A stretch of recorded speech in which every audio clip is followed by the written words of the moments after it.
Hello and welcome to the Wad Fam Chalk Pod. I'm Dylan Weaver. And I'm very tired. And we're here this week to talk about episode 310, The Perfect Witness, part 2. And Andrew's very tired. I was wondering what was going to happen. If you wait long enough, I will talk. Yes, it does happen. I learned that in counseling. I learned that on an episode of Superstore that recently aired.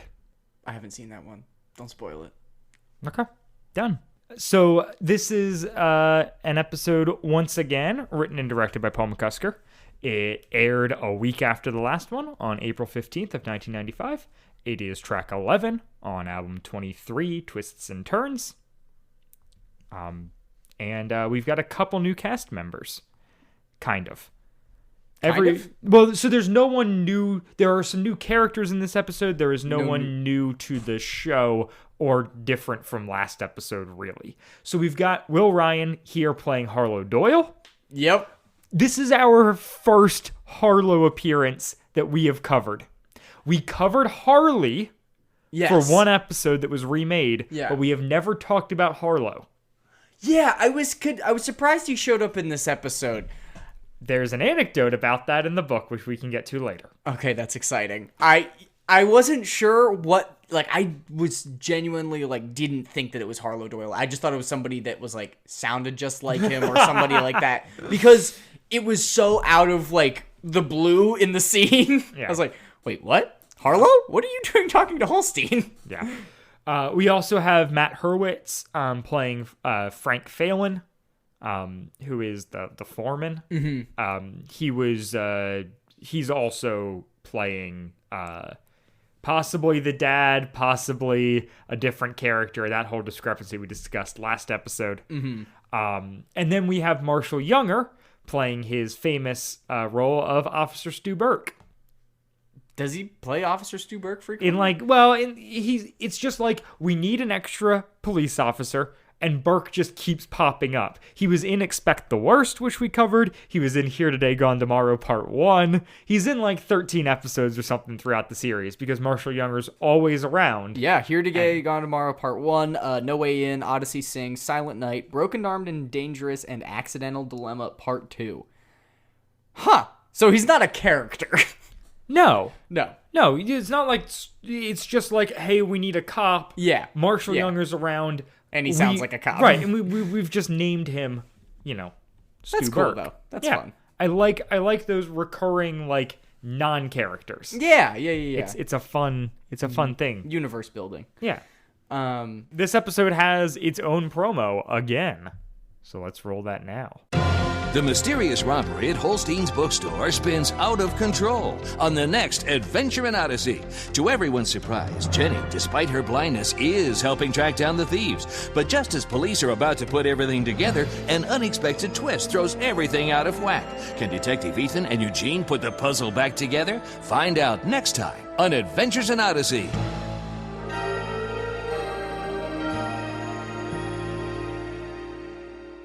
Bang up job. To everyone's surprise, Jenny, who is blind, is doing okay. Thank goodness. Did you forget she was blind? Did I mention she's blind? It's fine. It was weird. Also, Detective Ethan and Eugene are going to figure it out. You just had to name a character who we knew, right? So yeah. That's why you said Eugene, because it's clearly Quinn and Ethan who are spearheading the investigation. Yeah. Eugene's doing stuff, but last episode, he contributed the clay thing. This episode, nothing. We get some good emotional work with Katrina, I suppose. We do. We get some good moments. Certainly nothing for the investigation. Yeah. This episode, audio-wise, is impeccable. It's stupendous. Obviously, we talked about this previously with with part 1. It continues it. Mm-hmm. But it's just worth noting off the top that the score is incredible for this episode. Shout outs John Campbell. Yeah, there's really great intro music. Yep, I agree. And just the Foley work and the atmosphere that's created by the Dave Arnold, Mark Drury. Yeah, these men are killing it. Honestly, McCusker's direction's really good too. And I don't know, they never have a credited editor. I don't know if that's part of engineering or more part of directing, but regardless, It is. They did a great job. It's well edited. Yeah, it is really just incredibly layered and stuff. I'm more so saying it to call attention to like how they're able to tell a mystery story, obviously through audio, and kind of give auditory flashbacks while maintaining the present, which is very cool. Which is, I mean, that's what we start on. Super impressive, yeah. It's the goons telling her not to run away. Yep. We cut to Ethan talking through with Jenny kind of what's going on. Yeah. Yeah, they're digging through kind of her memories, as we mentioned, and trying to kind of create like a sound picture and get some details that they can use for the investigation. Yeah, they talk about the whole 3 flights up thing. Mm-hmm. There's a creaky chair. It was echoey with no other furniture. The floor has like dirt. Yeah. Which it's on the 3rd floor, but there's like something on it. Right. Well, I think the point is like it's not like concrete or carpet. Yeah. It's like a, Dusty, abandoned dirty something. Right. Yeah. Yep. And then Ethan interjects when she's when the dude pulls his mustache off. She's like, I'd better like tell Quinn that those descriptions aren't going to be any good. And the voice of children everywhere, Jenny's dad, chimes in to be like, wait, how'd you figure that out? And I'm like, all right, come on. And then I was like, yeah, okay, it is for children. Sure, yeah, I'll okay. allow you. 8 to 12. This is a brief tangent, but I went on the witsend.org. I am so surprised that Odyssey has whittled down their target audience to 4 years. Oh, like that's it. This is what the show is. This is what it's for. It's 8 to 12. There is nothing before 8, and there's nothing for after 12. Right. I mean, this show doesn't exist. No, certainly not. Yeah. Then, right. Jenny talks about spelling paint and nail polish, like nail polish remover, just all the like stuff that would go into like disguises and also construction area. Clues. Yes, clues. And then there's the one guy exits the room because he's uncomfortable, because he's changing. Good goon 1 exits the room, and at that point, Ethan's like, oh, noted, there's a second room. Yeah. Great job. Yeah. I mean, I suppose that's somewhat helpful for the investigation. I don't know. There's a lot of grasping at straws, which, to be fair, they are trying to, recreate a crime scene from literally nothing but the descriptions of one person. So the next thing then is they're piecing through the clues of what's going on.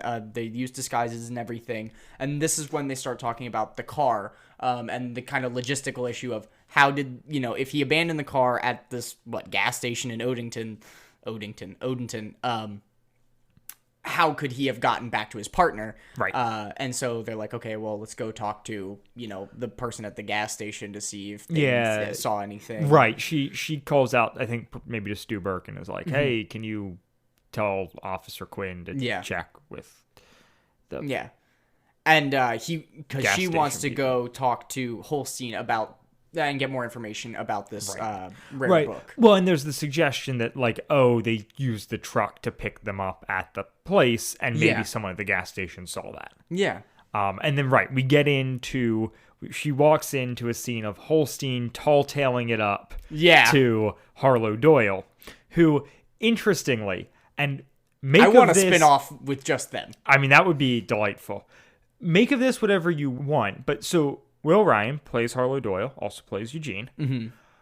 Before we hear Harlow Doyle talk, and it is just him listening along to what Holstein is saying, I thought it was Eugene.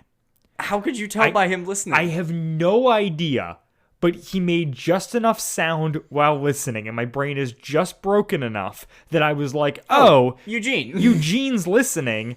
paused it to write down that note, pressed play, and Harlow spoke. And I was legitimately like, Eugene's listening. Why didn't Eugene leave Holstein? Why is he back there? Yeah. Maybe he's seeing Katrina. It's weird that he's getting the story recap to him. Press play. It's Harlow. Yeah, and he's just lying to him. And all of that was from no lines. Like, maybe just like a, I don't know. I don't know what triggered it, but... it's deep within your brain, though. Apparently. I'm terrified that I will never be able to forget their voices. Right.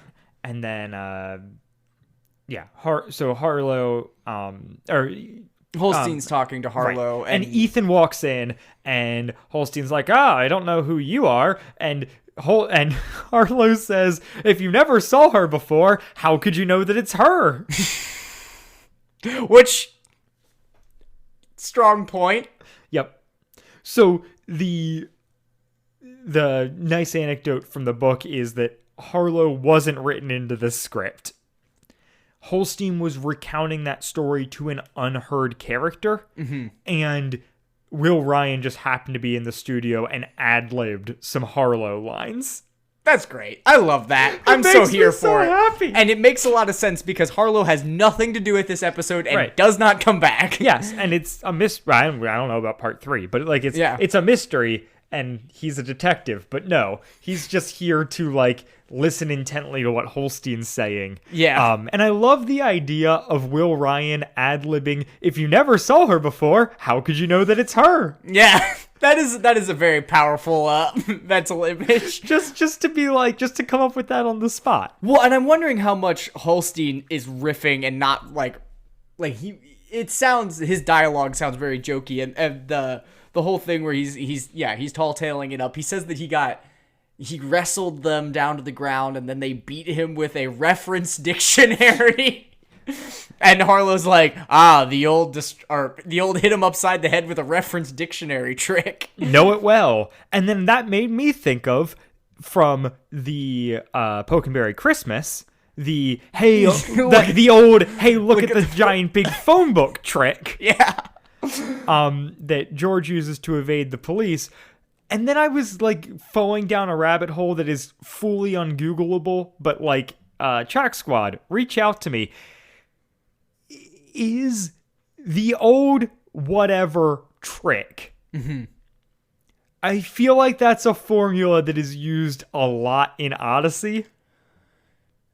Yeah, maybe. I like think when that was said, I was like, oh, I hadn't thought about it, but I have like a sense memory of that sort of joke being made a lot. It feels like it's got to be an Odyssey thing that is the source of that joke. I'm not saying it's original to Odyssey, but I'm wondering if this is some sort of like, because the Pokenberry Christmas and this were both McCusker. Yeah. If this is some sort of like McCuskerism. Yeah, exactly. He says that all the time.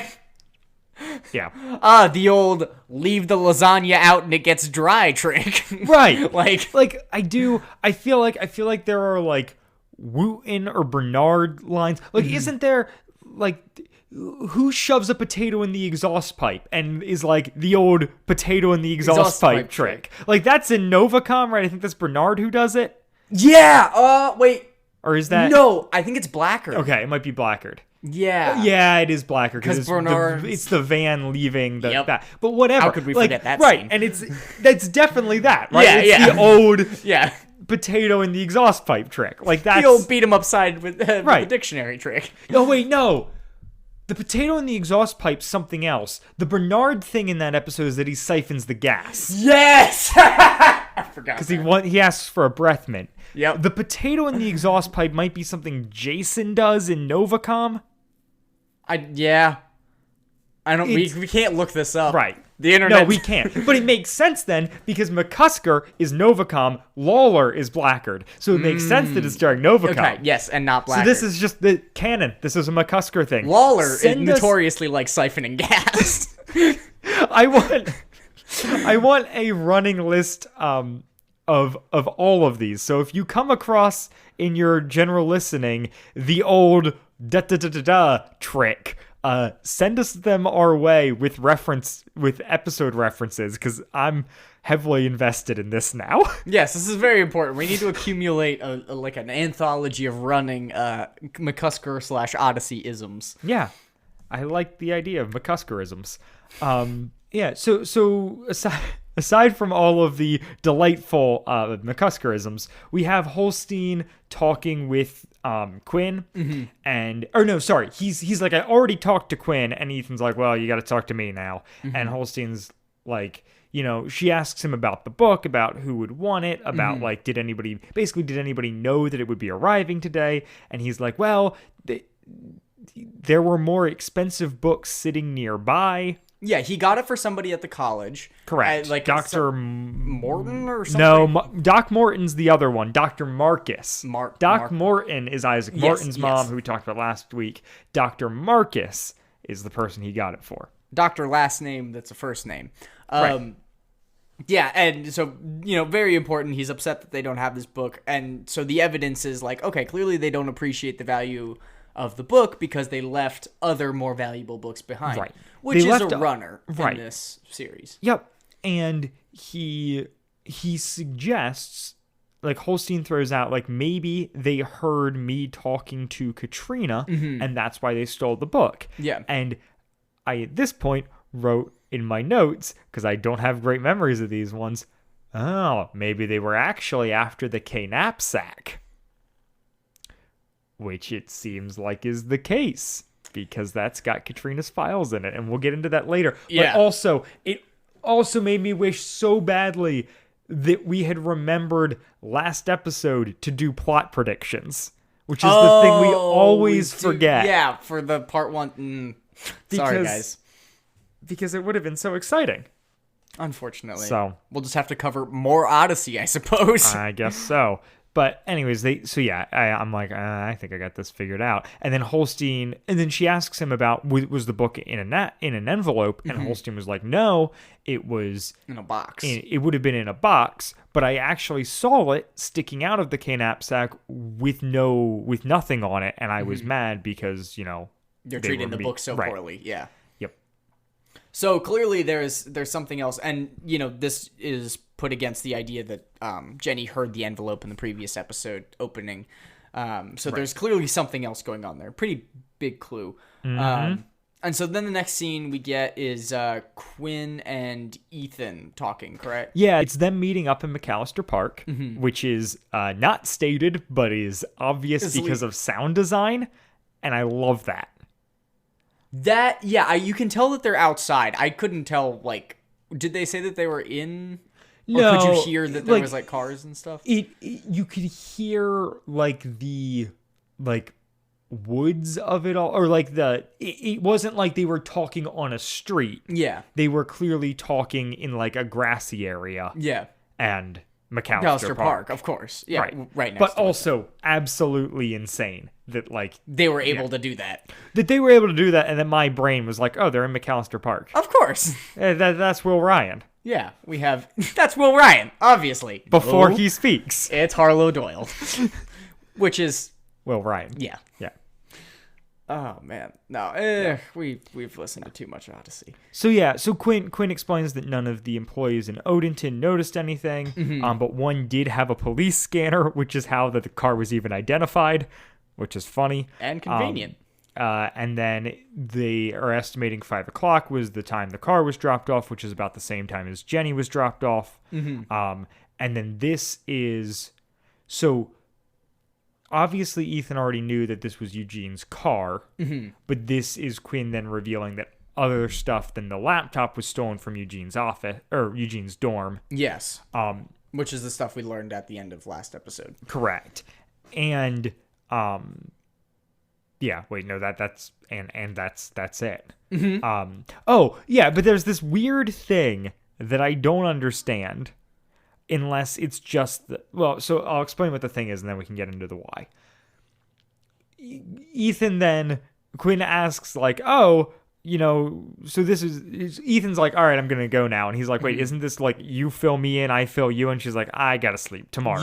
Yeah. Which is like, it's weird that they did it that way, I don't know why entirely. So like on a base level from storytelling perspective, you don't want to hear the same thing twice. So Quinn was filling Ethan in on the stuff from last episode, but also adding new information that we didn't have. Ethan, all of her information that she's gathered recently has been in this episode, so we don't want to hear her recount it. Mm-hmm. So you could easily just like fade out on that scene or something, mm-hmm. but they go an extra step to be like, let's just like make it part of the texture of the show that she leaves to fill him in the next day. And it's like, it's interesting. So it's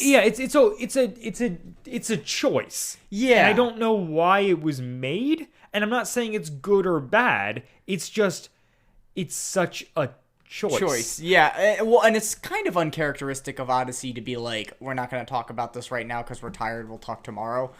Right. Like Odyssey really doesn't do that, and they set that up a little bit. Right. I mean, with Jenny previously in the beginning scene. Oh yeah. About her being tired. Jenny needs to, she wants to keep going, but she's like, no, you got to be fresh. That is, it's such a good scene because last episode we see Ethan kind of burst in and mm-hmm. be like, we got to hit this while the iron's hot. You can do this. I believe in you. Right. And then in this, she's like, all right, Jenny, just like, don't wear yourself out. And Jenny's like, no, I want to keep going. I want to do it while it's fresh. And she's like, look, like if you just sleep it off, like you'll be better in the morning. We can get more out of this. Yeah. I like the compassion and just the general care that she has for somebody who is a victim at this point, Right. And yeah. So she's going back. She's staying at the Odyssey Hotel. Of course, because it's the only hotel in Odyssey. And that's where that scene ends. So then the next day we get Jenny and Ethan in their house, beginning, kind of picking up the investigation. We get a little bit of setup saying that, their parents made them a nice breakfast mm-hmm. and the dad's there. And it's really sweet scene because Jenny seems very genuinely interested in helping and being a part of this and like, solving the mystery. And it makes perfect sense for Focus to underline it, but I really appreciate the presence of her dad in the room. Yeah, me too. That is not a detail that is needed. That is a detail that a lot of stuff would not include. Mm-hmm. And I'm just glad that Odyssey, and it makes sense, they are focused on the family. Like, mm-hmm. that's the point.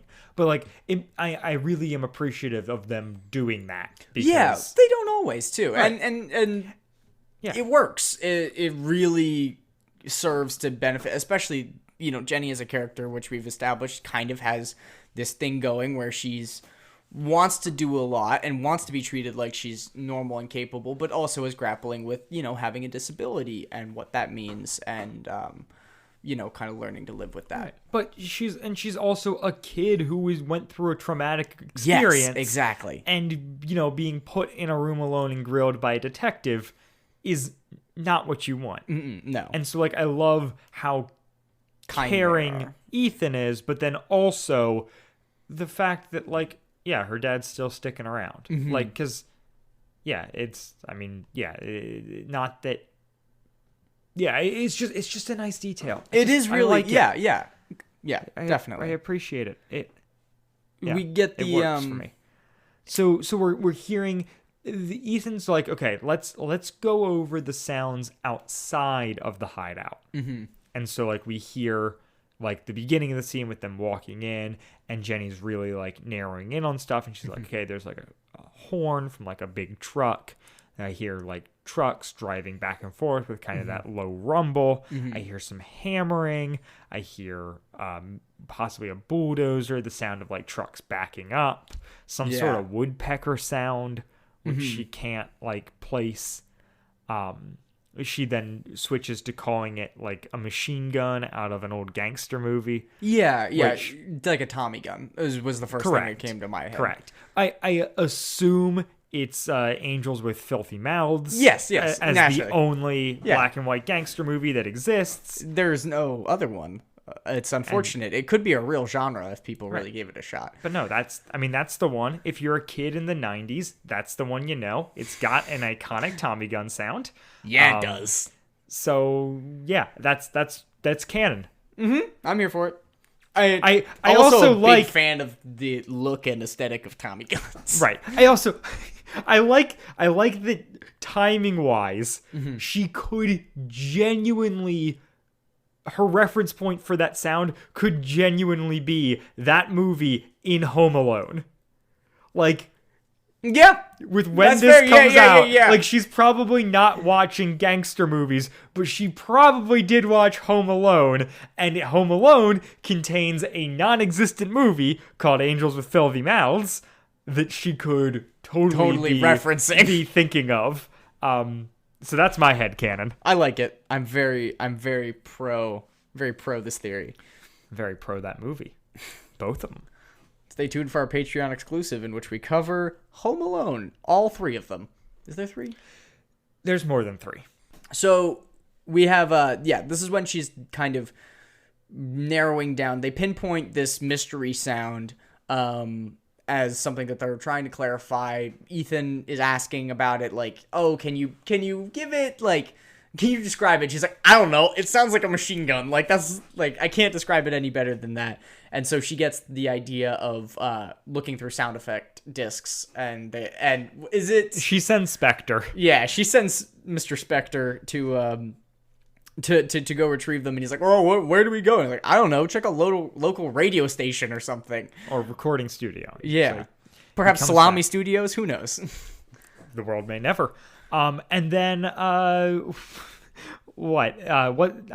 Quinn walks in and is like, what is going on here? She's like, we're listening through sound effects trying to place this sound. And he's like, oh, it's like looking through mugshots but for sounds. And Jenny starts to get frustrated. And then it kind of clicks where Quinn is kind of recapping stuff and is like, okay, we inspected the dirt on Eugene's car. There was dust, like concrete dust, and clay like you would find is like the ground at a job site, which I know a lot about. My dad works in construction. I spent a lot of time around the weird job site clay dirt. Yeah, it's a special kind of dirt. It really is. And it was exactly what I was picturing when Eugene said he found clay. Me too!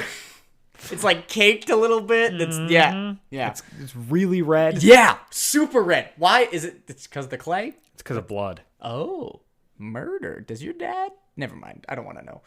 We'll just keep that one between you and me and the pod. And the pod. Chalk squad, don't tell anybody. I can't afford to die. And then Ethan's like, oh, she's like, can you pull up, she like grabs the book and starts flipping through the sound effects. She's like, can you pull up sound effect number 47? And they're like, what are you thinking? She's like, wow, concrete dust. Right. We've been looking at construction. Maybe it's demolition, because that's where you'd get a lot of concrete dust. And the sound starts playing, and she goes, oh, there it is. That's an industrial pneumatic chisel. Yeah. And my only criticism here, how difficult it is to spell the word pneumatic? No. Okay. Although I did accidentally, so I spelled it correctly because I know how to spell pneumatic, except that I typoed, so the P was a bracket instead. Oh. Because I overextended with my pinky, and then it underlined it, and I was like, no, I do know how to spell pneumatic. I did it right, I promise. And then like you right click to autocorrect, but then it leaves the bracket in. It's such a nightmare. But my only criticism here is they didn't wind up, like, Jenny's info didn't wind up being as helpful as it could have been. Yeah. Like, there's still like, gained or, like, re-emphasized. But the thing of, like, she figured out that it was some sort of construction site, and then he comes in and was like, there was dust and clay, so it's a demolition site. And then they're able to confirm through her that it was a demolition site, but they could have just gotten that from the dust. I don't know. There seems like there's a way to both.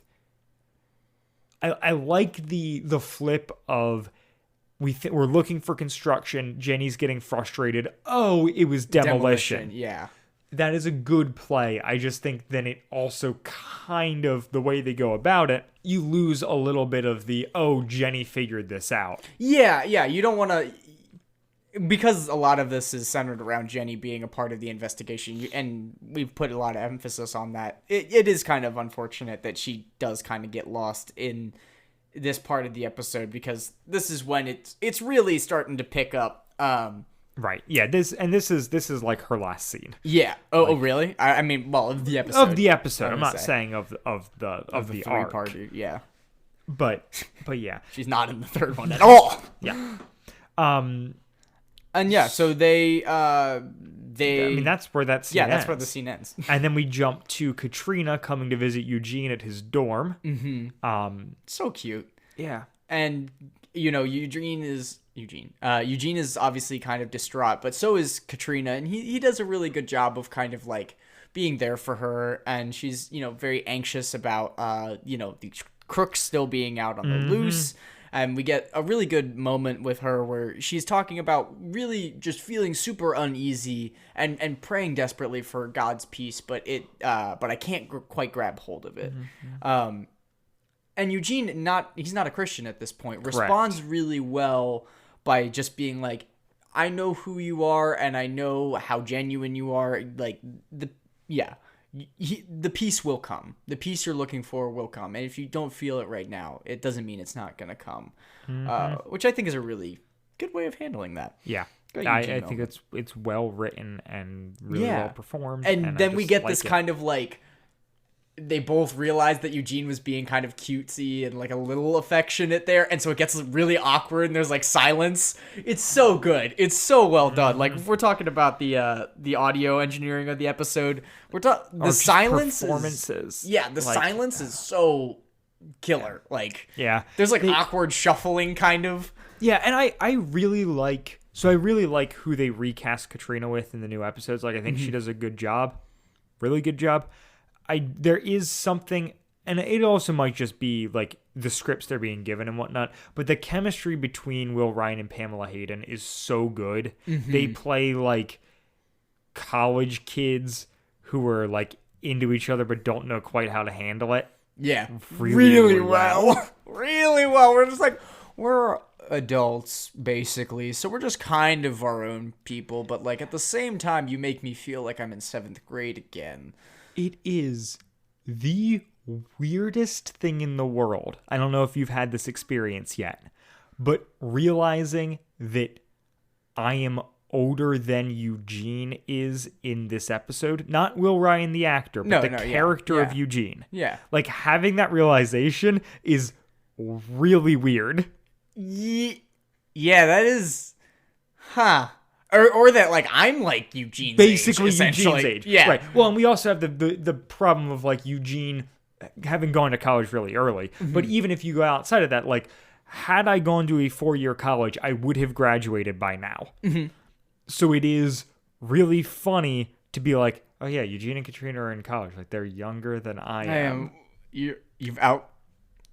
Well, I've outgrown them at this point, but then like we jump forward in the show and it's not. Yeah, and like I didn't have that same thing with. It didn't hit me quite as hard with Connie because she is often like she does often feel younger, but also you're dealing with like it depends on what era of the show we're talking about. Yeah, like obviously if we talk about Connie in Novacom, she still feels older than me. Even though like she's probably not, but like roughly you can kind of fudge the Connie whatever. But Eugene, like especially now that he's like a married person in Odyssey, like he does not feel like he is like up here. But you go back to these episodes and I'm like, oh, look at little Eugene figuring out like college. Yeah, I'm proud. Proud dad moment for Eugene. Yeah, no, I haven't given that a lot of thought, actually, as to... If we ever do a Eugene and Katrina arc, it'll be really fun to, like, actually get into that groove with them. Yeah, I'm not going to say any more about that. So, yeah, right, he's really, like, invigorated by this. So after they get past the awkwardness, he is, like, just... so like ramped up because of the case and like getting that fever that like the Chalk Squad will have heard me have anytime I solve a mystery in the show on air of just that like excitedness and the like that like dose of adrenaline and dopamine where I'm just like, oh, this is awesome. We've figured something out. Things are happening. And yeah, and then he's apologizing to Katrina. He's like, when they stole the stuff from the computer, I know you had some stuff saved there. And she's like, well, for what it's worth, I did have some hard copies that were in my K knapsack. Unfortunately, that has been stolen. And Eugene's like, yeah, it's been. She's like, or she says something about it being only her recent files, and he's like, so it's been hard for school. And Eugene's like, yeah, I've been struggling with that as well. And then Eugene just kind of goes on this tirade of just like asking questions. Yeah. And that's what we go out on. Yeah. He's like, what does this have to do with anything? And then, that's how the scene ends. Very, very interesting. So then the next cut is to Quinn and Ethan, kind of at the police station, presumably. Yeah. Looking at like a map of demolition sites, and they're lining it up as to with the other clues. What demolition sites would they have crossed railroad tracks to get to? Which is cool. It's very, very satisfying as the audience to kind of hear them deciphering it. It's super satisfying. It also is incredible writing on McCusker's part because this is entirely visual, and he writes it in a way that doesn't feel like we are being shoveled exposition, but you can still fully track with. Yeah. Well, and it's because he's so economic with what information he includes and what he doesn't.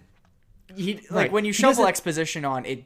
It's not him like laying out the map. Like it's them talking about the map and but you can see them like pointing at things. And there's like a point at which they're like, oh no, that spot is like inside the train track loop, which gives you the idea that like, oh, the tracks go kind of on the outside of this. And so there's just all this. There's a sound there. Yeah, there's a site in like downtown Connellsville that she would have heard city sounds. Right. Oh, I love that. Yeah, a ton. Yeah. So that's right, because he. So there's three sites that they've got, and one is in Connellsville, and Ethan is immediately like, nope, Jenny would have heard city, and that is huge because it is so easy to think okay, what are the sounds she heard? Oh, you could have heard construction sounds in a city. Yeah. But Ethan has the extra step of being like, no.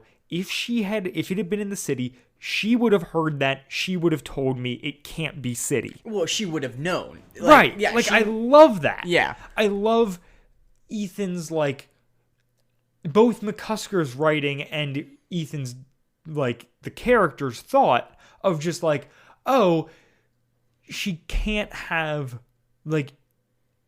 it can't be in the city. That would have already come up. She would have heard it. It's not just about what she heard. It's about what she didn't hear. Which is awesome. A really cool way of doing it.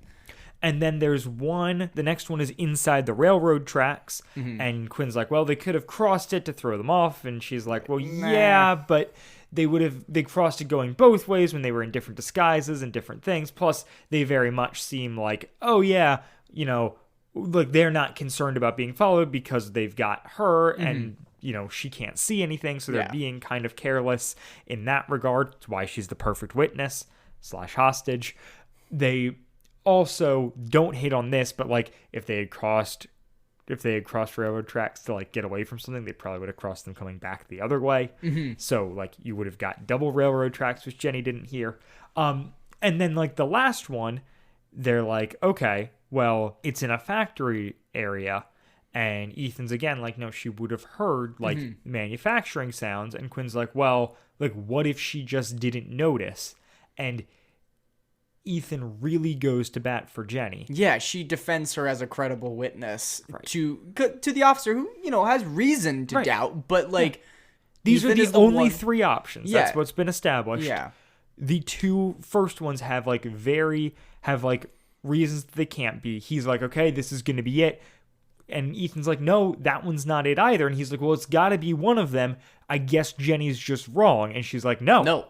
Jenny knows what she heard. We're wrong. We just haven't found the right thing yet. We haven't found it yet. Additionally, if we, like, she was in a building. She heard sounds of another building coming down. So, but she was in, like, a construction-y building. Yeah. Because it was empty, because there was dirt on the floor, all that. So we're looking for multiple sites, and like a site with multiple buildings, and this one's only got one.